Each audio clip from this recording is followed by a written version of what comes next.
Chapter 7, Mishnah 7. We have learned in Mishnah 3 that a grapevine hanging over grain creates Kilayim of the vineyard, Kilayim.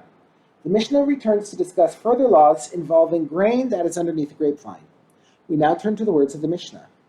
If the wind blew grapevines over grain that was growing, the owner must immediately cut the vines so that they are no longer over the grain.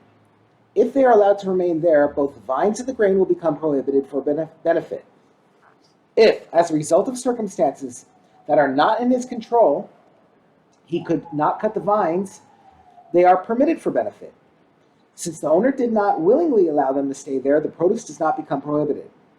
Regarding a person's grain that was leaning beneath a vine, and similarly regarding greens that are leaning beneath a vine, the owner must turn the grain or greens back, away from beneath the vine. However, if they were not turned back, the vine does not make the grain or greens prohibited.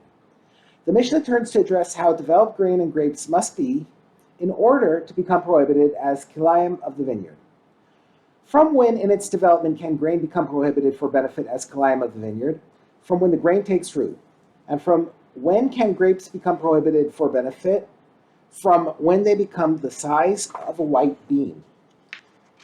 The Mishnah now defines the latest stage at which grain and grapes can become prohibited as Kilayim. Grain that has ripened fully and dried to its full extent, and grapes that have ripened to their full extent, do not become prohibited.